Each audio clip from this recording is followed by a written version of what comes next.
Welcome to Midjourney Monday. We are excited to speak with you once again, and we want to thank all of you, our AI explorers. We're seeing some response with our website and our courses, and we're so excited to share more amazing things about Midjourney with you. Today, Warren, what are we talking about? What are we doing?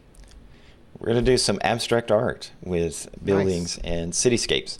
So jumping to our Midjourney Monday channel, I'm going to start with throwing in the Imagine prompt and putting in this abstract modern city, vibrant colors in a photorealistic style, richly detailed using vibrant contrasting colors with a dynamic asymmetrical layout in the aspect ratio of 3.2. We'll see what comes up of that, and then we'll try some variations on this prompt to show you what these details with Midjourney version 6 is allowing you to prompt. So the more detailed or the more refined your prompt is, the better the result or the more keyed into your vision. So with this, we're definitely seeing some of that noise already generating some interesting shapes and definitely some interesting colors. I really like the palette it's chosen in some of these things. And as we got ready with this prompt, Warren and I looked at how does it affect things when you change the style parameter, like in the style of. And so here's one, because I like to come out of left field, in the style of Picasso, just kind of see what we get. But I really like what you created there. It looks really amazing. Yeah, this is really interesting. It's got obviously the cityscape. It's a little off center on that top right. I like that, and the bottom left. So it did follow that asymmetrical composition, and it's got those lines of the building so that there is some of that photorealistic. And this, I was commenting to my brother, this reminded me of the recent, or not recent, but the Spider-Man animated cartoon with Miles Morales. So it's really great movie, and the colors reminded me of that. Here's yours. Okay, so Pablo Picasso, definitely that style. We're getting those lines. You can see buildings in it, but it's obviously abstract. What else? Oh, you got another thing going here. Yeah, I just figured an impressionist style generally, just kind of what you come up with. I'm going to throw this in and just let's take out the photorealistic and just drop the photorealistic style entirely and see the difference that it's going to create with the addition of that supporting detail. Very cool.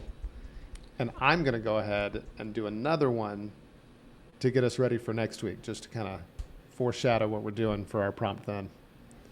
Okay. What is that? I really like what it's coming up with.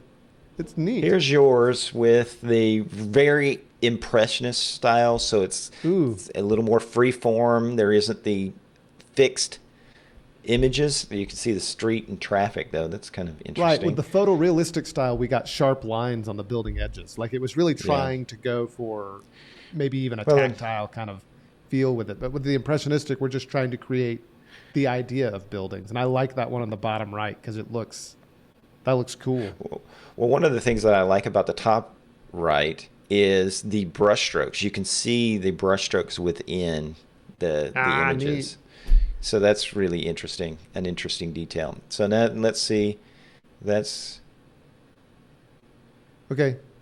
Okay, so here's without the stylistic detail of photorealistic. So it was more.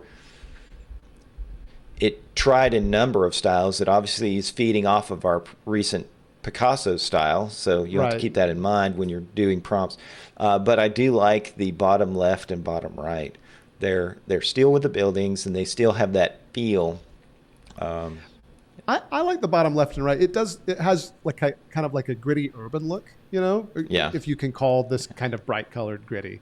But well, one of the things I like about the bottom left is the kind of claustrophobia that tall buildings, if you look up into them as you're walking in a metropolitan area, kind of can have, where they kind of fold in on you. It's true. It's a neat feeling. But I was going to say, I really like the top. I thought it was cool. I really like the top right as well. Like that's kind of a neat. it's not quite that Picasso style. It has sharp Yeah. lines, but it's, you know, you could find that, and it would be an interesting look. Yeah, Um, it feels like a path in there. So that's cool. Look at the Van Gogh one, the style of Van Gogh. Check that out. Oh, is this what? Oh, sweet. Those are very distinct and different. It's very interesting. Yeah, each of them I is, like, yeah. I really like the bottom left one. You're all like, ooh, yeah, Van It's, Gogh. I don't know, it's kind of speaking to me. But that's Midjourney Monday. Just interesting play with style and showing you what the details mean with the newest version of Midjourney and how you can use those to really refine the vision that you're looking for and get the result that you want. Yeah, and I think it is cool to kind of see how it does all of this work with just tiny details. The devil's in the details, right? And so just It by is. changing the style. So we didn't change anything in the prompt except for that one style of detail. Impressionist style, photorealistic style, Picasso style. And so, you know, if you add Pixar style to this, you get some interesting results too, I'm sure. And so Let's do that. let's do that. Yeah, But find that image on the blog. We will see you next week for Midjourney Monday.